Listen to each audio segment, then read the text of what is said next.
Kim Tae-ho wiped sweat from his forehead as he studied the holographic display. The ancient vessel floated in the darkness of space, its strange curved shape unlike any ship humans had ever built. After 15 years working as a restoration specialist, Tae-ho had seen many old things but nothing like this. "Sir, the scan results are ready," said Park Ji-woo, his young assistant.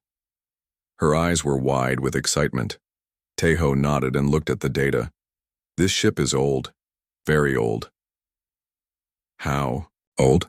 asked Security Officer Yoon Sang-min, his hand never far from his weapon. "Based on these readings, about 2,000 years, said Tae-ho.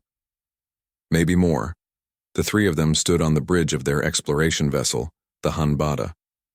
The Interstellar Archaeological Preservation Agency had sent them to check out the strange ship after a mining scout had found it drifting near the edge of human space.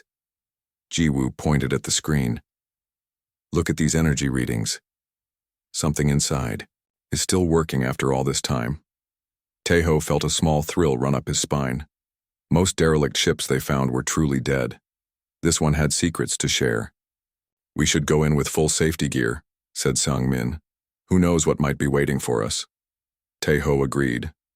Within an hour, their shuttle had docked with the alien vessel. The airlock was strange, more like a living mouth than a door. It took Ji-woo 30 minutes to figure out how to open it. When they stepped inside, their helmet lights cut through darkness that felt like it had lasted for centuries. The air was stale but breathable according to their instruments. "This is odd," said Ji-woo, touching the wall. "It feels almost alive." Tae-ho ran his gloved hand along the surface. The material was not metal or plastic. It felt warm, with a texture like leather but tougher. The walls curved in ways that seemed natural, not built. "Is this whole ship organic?" he wondered aloud. The corridors twisted like veins in a body. As they walked deeper, the ship grew warmer. Soft lights began to glow in the walls, as if the ship was slowly waking up after a long sleep. "It's responding to our presence," said Tae-ho. "Be ready for anything, but don't shoot unless I give the order," he told Sang-min. They found rooms filled with strange objects. Some looked like control panels, others like sleeping areas. Everything was covered in a thin layer of crystallized minerals, as if the ship had been slowly growing them over the centuries. After an hour of exploration, they found a large door. Unlike the others, this one was sealed tight. "This must be important," said Tae-ho. He checked the readings on his scanner. "There's a strong energy source behind this door." Ji-woo worked on opening it while Sang-min kept watch. The ship made soft noises around them, like a sleeping animal stirring. When the door finally slid open, warm air rushed out. The room beyond was huge, much bigger than seemed possible from the outside of the ship. And in the center, suspended in a pool of glowing blue liquid, was something enormous. "What is that?" whispered Sang-min, raising his weapon. Tae-ho stepped closer, his heart pounding. The creature floating in the liquid was massive. It had a long, serpentine body with 4 limbs ending in clawed hands. 2 great wings were folded against its back. Its head was elegant and fierce, with a long snout and closed eyes. "It looks like—" Ji-woo couldn't finish her sentence. "A dragon," said Tae-ho. "It looks like a dragon." The creature was covered in a thick layer of crystal growth, the same mineral deposits they had seen throughout the ship, but much thicker. Here, only the basic shape was visible beneath the incrustations. "Is it dead?" asked Sang-min, still pointing his weapon at it. Tae-ho checked his scanner again. "No, there's life signs, but they're very slow, like it's hibernating." He moved closer to the edge of the pool. The liquid wasn't water, it was thicker, with a faint glow. Equipment surrounded the pool, ancient machinery that hummed softly. "This must be some kind of stasis chamber," said Ji-woo. "Maybe it was meant to preserve the creature during space travel, but something went wrong." Tae-ho nodded. "The life support system has been running for 2,000 years, but it didn't work perfectly. These mineral deposits shouldn't be here." Leaned over to get a better look, fascinated by what appeared to be scales under the crystal layer. His training told him this was a preservation problem, not so different from the ancient artifacts he restored. just on a much larger scale. "Sir, I don't think you should get too close," warned Sang-min. But Tai-ho was already reaching out, his restorer's instinct taking over. He touched the crystal surface of the creature's forearm. The moment his gloved hand made contact, the room hummed louder. The blue liquid bubbled, the dragon's body twitched. "Step back," shouted Sang-min. Tai-ho jumped away from the pool. The dragon's eyes remained closed, but its clawed hand moved slightly, cracking some of the crystal layer. Then Tai-ho felt something strange, a presence in his mind. Not words exactly, but feelings, confusion, pain, a long, deep loneliness. "We need to leave," said Sang-min, pulling at Tai-ho's arm. "Wait," said Tai-ho. "I think it's trying to communicate." The ship's lights pulsed brighter. More systems were coming online around them. The dragon remained still, but the feeling in Tai-ho's mind grew stronger. "It's a female," he said suddenly, not knowing how he knew this. "She's been trapped like this for thousands of years." "How do you know that?" asked Jiwoo. Before he could answer, the ship shuddered. Dust and small pieces of crystal fell from the ceiling. "The awakening process has started," said Jiwoo, looking at her scanner.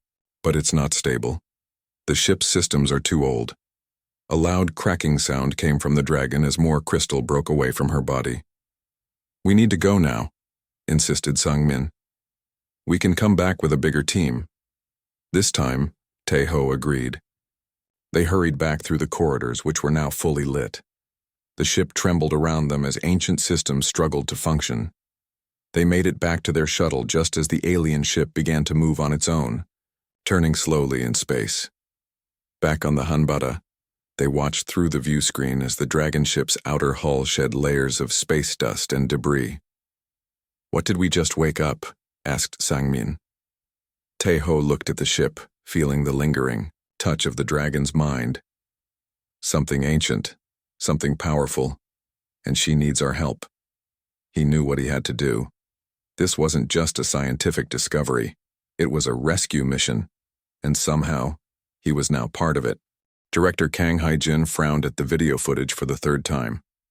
The alien ship now floated in a secure dock at the Interstellar Archaeological Preservation Agency research station. Armed guards stood at every entrance. "You touched an unknown alien life form," she said, looking at Tai-ho with disappointment. "That breaks at least 5 safety protocols." Tai-ho stood straight, his eyes tired after 20 hours without sleep. "Yes, Director, but I made a connection. She's alive and aware." "She?" Director Kang raised an eyebrow. "The dragon being?" said Tai-ho. "She's female. I felt it when we connected mentally." Director Kang sighed and turned to the other scientists. In the meeting room, "What do our scans show?" A medical researcher stood up. "The creature appears to be in some form of suspended animation. Its body functions are extremely slow but present. The crystal formation covering its body seems to be a result of mineral buildup from the liquid in the stasis chamber. Over 2,000 years, the minerals collected on its skin. Like limescale in an old bathtub," added Jiwoo helpfully. Tai-ho nodded. "That's a good comparison. The ship's systems were trying to keep her alive, but they slowly broke down over time. The liquid that was supposed to protect her ended up trapping her." Director Kang looked troubled. "The military will be here in 3 days. They want to study the ship and the creature. They're calling it a potential weapon." "She's not a weapon," said Tai-ho firmly. "She's a living being who needs help." "How can you be so sure?" asked Sang-min. "You said yourself it's a predator species. Look at those claws and teeth. What if it's dangerous?" Tai-ho closed his eyes for a moment. Since touching the dragon being, he had experienced dreams, flashes of memories that weren't his own. "I've seen things, in my mind, glimpses of her world, her people." The room went quiet. "What kind of things?" asked Director Kang. "A civilization," said Tai-ho slowly. "Advanced, peaceful in their own way. They lived on a world with 2 suns. They could fly between floating islands. They were guardians of some kind." "That's not very scientific evidence," said one of the researchers. "Let me try to communicate with her again," said Tai-ho.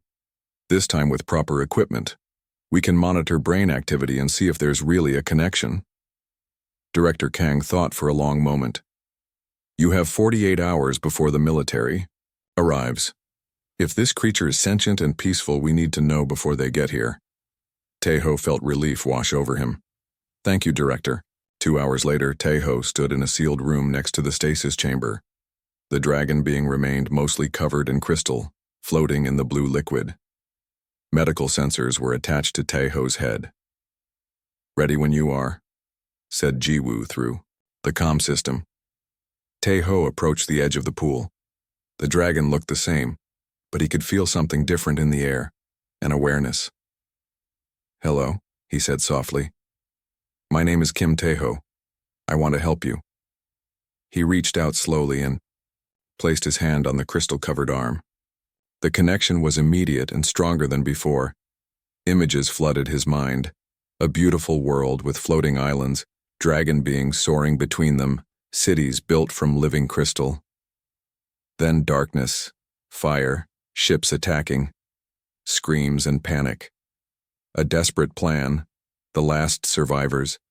Stasis ships sent in different directions hoping some would survive. Then a name echoed in his mind. A complex sound his human ears couldn't quite catch, but something like, Nari, he whispered.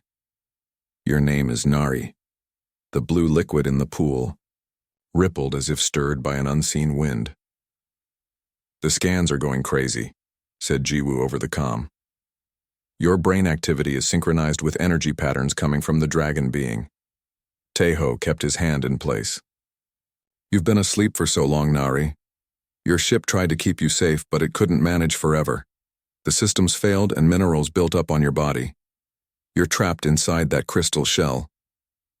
More images came to him. Nari understanding her situation, a feeling of being slowly buried alive while conscious, years turning to centuries and then millennia of semi-aware hibernation.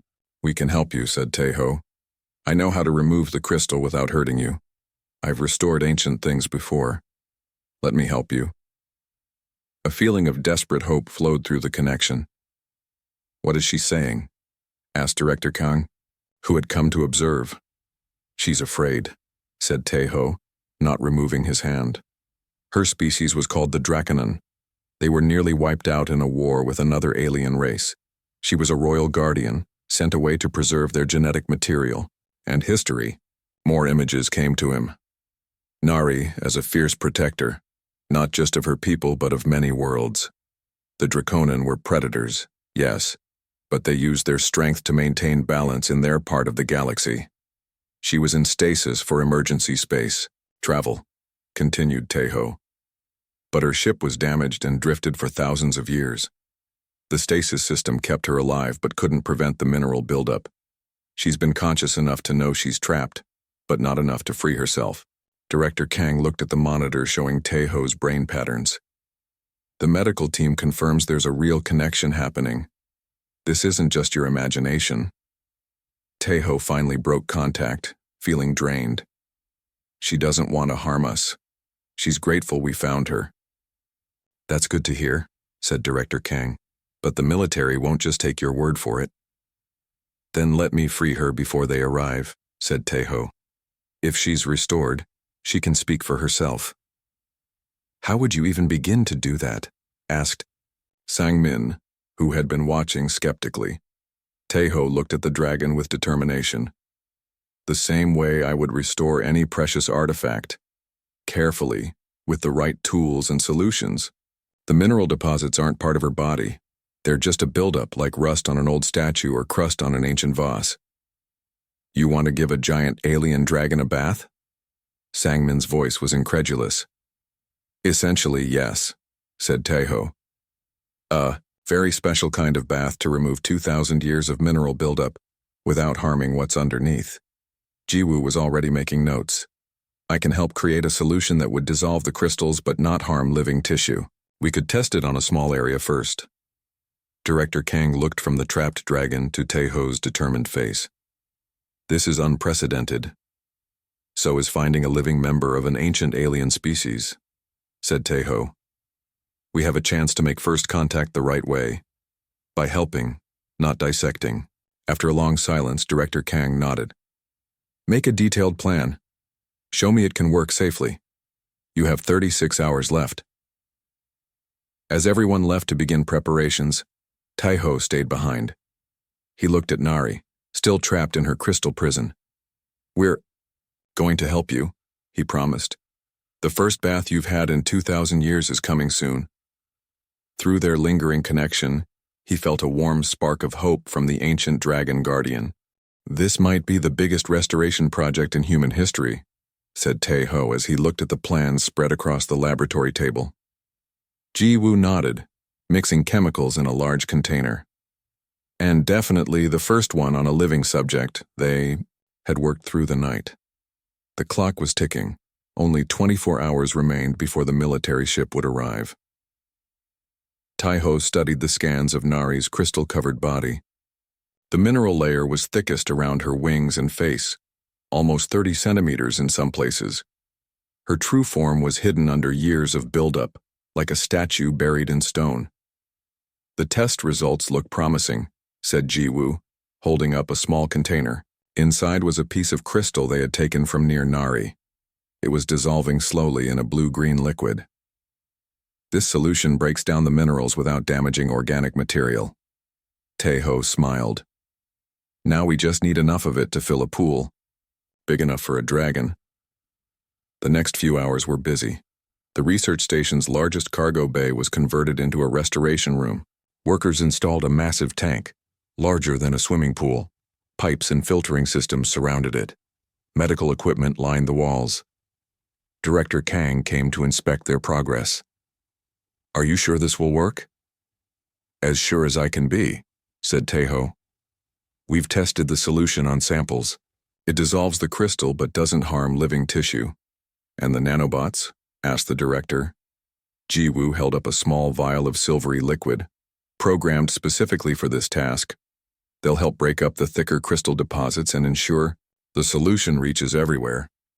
Director Kang looked worried. What if she wakes up fully during the process? She's a predator species, Tae-ho.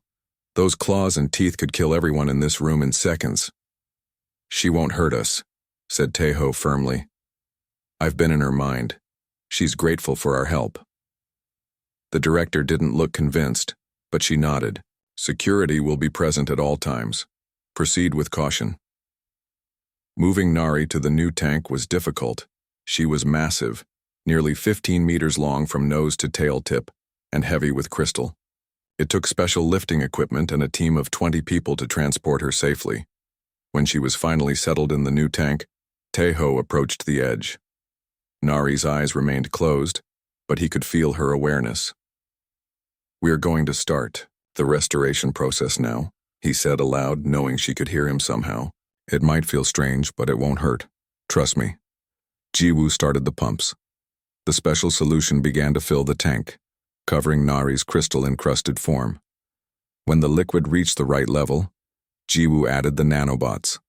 Now we wait, said Tae-ho. Hours passed. The solution bubbled gently around Nari's body. Slowly, the crystal layer began to dissolve.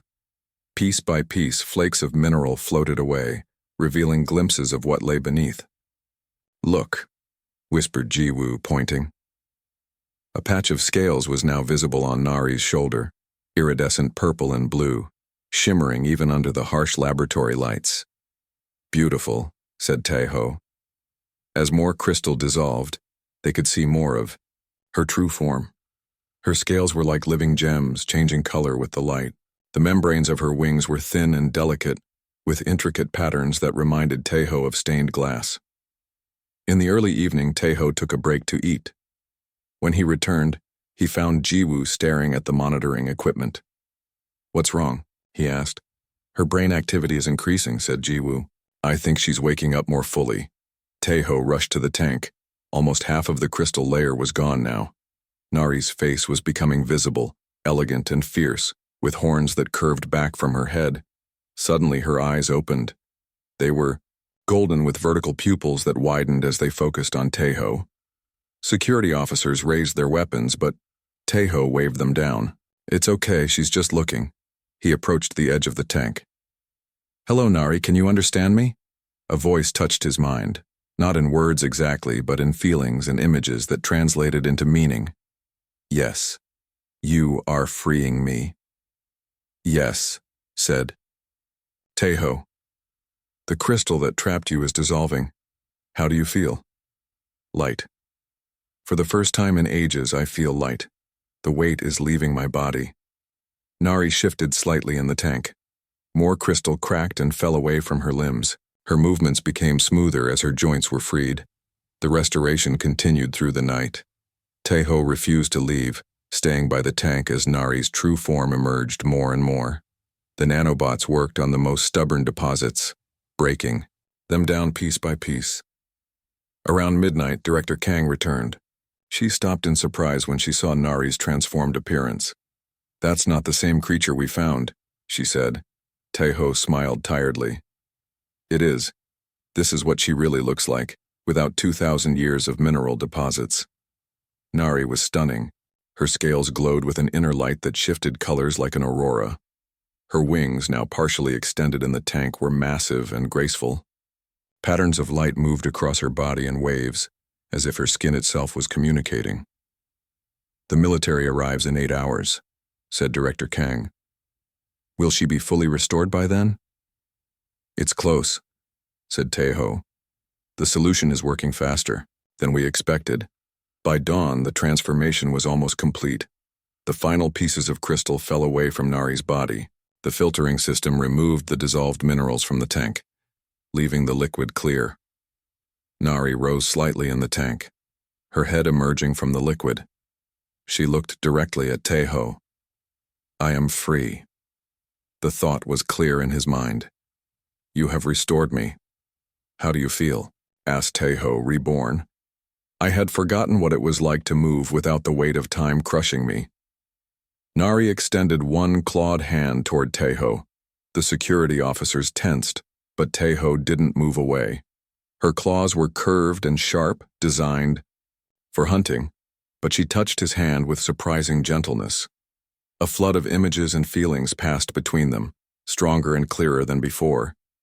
Teho saw Nari's world, her people, the war that had nearly destroyed them.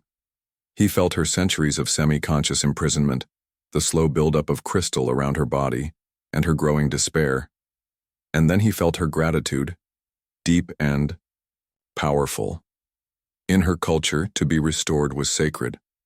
What Teho had done was not just a kindness. It was an act that created a bond between them. "You have washed away more than just the crystal," her thoughts told him. "You have washed away my isolation. You have restored my hope." Teho smiled, tears in his eyes. "You're welcome." Jiwoo approached cautiously. "The scans show she's completely healthy. All her body systems are functioning normally." Director Kang watched from a safe distance. "Can she communicate with all of us or just you?" "Right now, just me," said Teho. "But she's learning our language through my mind. Soon she might be able to speak to everyone." Nari's eyes moved to Director Kang. The dragon nodded slowly, a surprisingly human gesture of respect. "The military will be here in 3 hours," said Director Kang. "We need to prove she's a sentient, peaceful being before they arrive." Teho looked at Nari, her magnificent form now fully revealed after 2 millennia of imprisonment. "I think they'll be convinced when they see her. No one could look at her and see just a weapon or a specimen." Nari rose further from the tank, water streaming from her scales. Her wings opened partially, catching the light and breaking it into rainbows across the room. For the first time in 2,000 years, the alien dragon predator stood tall, restored, and ready to face whatever came next. Nari stood on the floor of the cargo bay, water still dripping from her scales. The restoration tank had been drained, allowing her to step out for the first time. She moved carefully, testing limbs that had been imprisoned in crystal for centuries. Her wings opened and closed slowly, stretching to their full span, nearly 20 meters from tip to tip. "Magnificent," whispered Jiwoo. Teho agreed. Clean and restored, Nari was both beautiful and fearsome. Her scales shifted colors with her movements, from deep blues to purples and greens. Lines of bioluminescent light ran along her body like living circuitry. Her golden eyes took in everything with sharp intelligence. "The military ship will dock in less than 2 hours," said Director Kang, who kept a respectful distance from Nari. "We need to establish clearer communication before they arrive." "I can understand her thoughts," said Taeho, "but we need a way for her to speak to everyone." Jiwoo had been working on this problem. She held up a small device. "This might help. It's a neural translator. It can convert brain patterns into audio output." "Will it work with alien brain patterns?" asked Director Kang. "I've programmed it using the data from Taeho's connection with Nari," said Jiwoo. "It's our best option." Taeho approached Nari. "We want to help you speak to all humans, not just me. This device might help. May I place it on you?" Nari lowered her head in agreement. Her face was level with Taeho's, her golden eyes blinking. Slowly, he carefully attached the small translator behind one of her horns. "Try to think a simple greeting," said Jiwoo. Nari focused. After a moment of static, a voice came from the translator. It was deep and musical, with an odd echo. "I greet humans. I am Nari." The words were slow and spaced, but clear. Everyone in the room stared in amazement. "It works," said Jiwoo excitedly. Nari continued, the words coming more smoothly now. "I thank you for freeing me from my prison. 2,000 years is a long time to be trapped." "You're welcome," said Director Kang, stepping forward cautiously. "I am Director Kang Hyejin of the Interstellar Archaeological Preservation Agency." "Your people are skilled at preservation," said Nari. "Taeho has shown me this. It is why I trust you." The next hour was spent in careful conversation. Nari told them about her species, the Draconan, who had once been guardians of many worlds. They were predators by nature, but had evolved into protectors. Then another species, fearing their power, had attacked and nearly wiped them out. "I was sent away with the genetic material of my kind," said Nari, "to preserve what remained of us. But my ship was damaged in the escape. The stasis system kept me alive but could not prevent the mineral buildup. I was slowly being buried alive, while half-conscious." "That sounds terrible," said Taeho. "It was," said Nari. "Until you found me." Director Kang received a message on her comm unit. Her face grew serious. "The military ship is approaching earlier than expected. They'll dock in 20 minutes. Taeho felt a sudden worry. "They still plan to treat Nari as a specimen or weapon. We need to convince them she's a person with rights." "I will speak to them," said Nari. "They will see I am no threat to humans." Taeho wasn't so sure.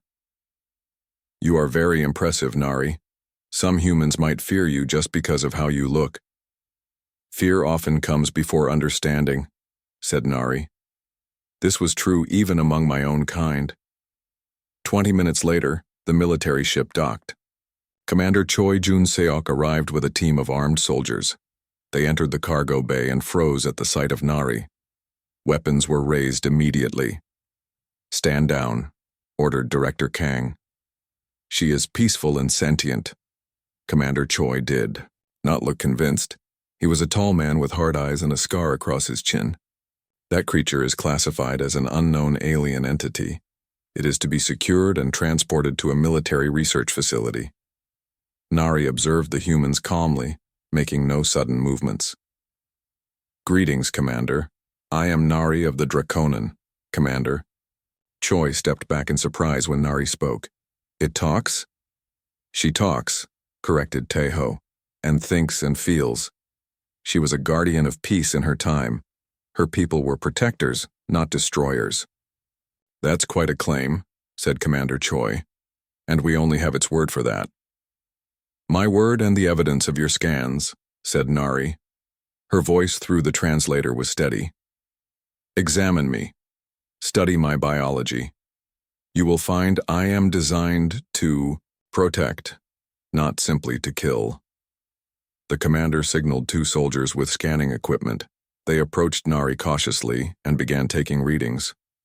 Her body contains defensive systems we've never seen before, said one soldier, but they seem designed for precision, not mass destruction. Predators who hunt only to cause pain are not successful predators, said Nari. My kind hunted to maintain balance, to remove threats to the natural order. We became guardians because it was an extension of our nature, not a denial of it. Commander Choi still looks suspicious. Why should we trust you? Because I have had many opportunities to harm humans and have not taken them, said Nari. Because Tai-Ho restored me when he could have left me trapped. I owe him a debt that cannot be measured in your terms. Tai-Ho stepped forward. Commander, Nari can share knowledge that could benefit humanity. Technology, history, understanding of other species. She was part of an advanced civilization, and she might be the last of her kind, added Ji-Woo. Treating her as a specimen would be both cruel and wasteful. Commander Choi considered this. The orders are clear. The creature is to be transported to our facility. Nari's scales darkened slightly, but she remained calm. May I show you something first, Commander? Before he could answer, Nari closed her eyes. The bioluminescent patterns on her body pulsed brightly. Suddenly, the air in the center of the room shimmered, and an image appeared, a projection of some kind. It showed a star system with 7 planets. On the 3rd planet, ships were landing, ships that looked different from Nari's but had similar design elements. What is this? Asked Commander Choi. This is happening now, said Nari. Another species is watching your worlds. They are the ones who destroyed my kind. They eliminate any potential competition in the galaxy. The image changed to show alien, beings with gray skin and 4 arms. They moved with military precision, setting up bases on the planet's surface. How do you know this is happening now? Asked Director Kang. My kind can sense others across great distances, said Nari. It was part of our role as guardians. I feel their presence now that I am fully awake. They have found your colony on Proxima B and are assessing humanity as a potential threat. Commander Choi's face had gone pale. Proxima B went silent 3 days ago. We thought it was a communications failure. It was not, said Nari. The projection faded. You face a threat you are not prepared for. I can help you, but not if I am treated as a specimen to be dissected. The cargo bay was silent as everyone processed this information. Finally, Commander Choi lowered his weapon completely. If what you're showing us is real, he said slowly, then we have bigger concerns than studying you. It is real, said Nari. And I offer my help freely. It is the way of my kind to protect balance in the galaxy. Your people restored me. Now I would restore peace to your worlds. Tai-Ho felt a surge of pride. In just hours, Nari had gone from a helpless, crystal-encased being to a powerful ally offering to help humanity. His restoration work had done more than free her body. It had created a bond between species. I believe we should accept Nari's help, said Director Kang to Commander Choi, and treat her as the sentient being she is. Commander Choi looked from Nari to his soldiers, then back to Director Kang. A decision was forming in his eyes. Commander Choi lowered his weapon completely and signaled his soldiers to do the same. The tension in the room eased slightly, but everyone still watched Nari with careful eyes. If what you say is true about the alien threat, said Commander Choi, we need to verify it and respond quickly. I can help you verify it, said Nari. Her golden eyes held steady as she spoke through the translator. My ship still has functional long-range sensors. They can show you what is happening at your colony. Director Kang looked to Tai-Ho. Is her ship operational now? Partially, said Tai-Ho. When we awakened Nari, many systems started to repair themselves. The ship is somewhat alive, like Nari herself. Commander Choi made a quick decision. I need to see this evidence directly. Take us to the ship. The strange group, humans, soldiers, and 1 alien dragon, made their way through the station to the docking bay where Nari's ship was held. People they passed stopped and stared in amazement. Nari moved with surprising grace for such a large being, her tail and wings carefully controlled to avoid hitting anything. When they entered the ship, they found it transformed from when Tai-Ho had first explored it. The corridors glowed with soft light. The crystal growths had receded in many places, and the air smelled fresh. "The ship is healing itself," said Nari. "It responds to my presence." She led them to what appeared to be a control room. Unlike human ships with their buttons and screens, this room had organic-looking surfaces that pulsed with light. Nari placed her clawed hand on a glowing panel, and immediately the room came alive with holographic displays.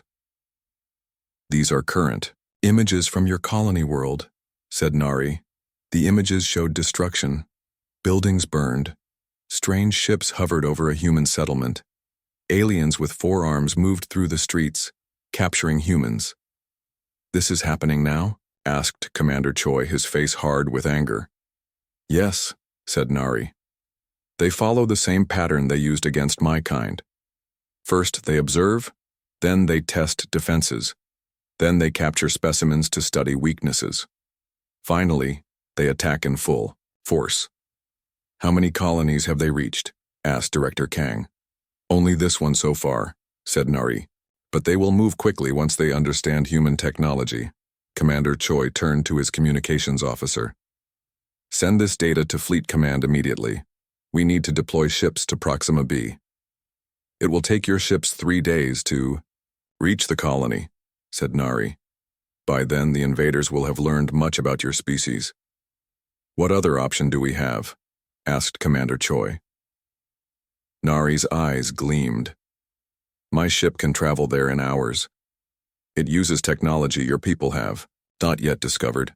Everyone looked at Nari with surprise. "You would take us there?" asked Commander Choi. "I would," said Nari. "It is what Guardians do.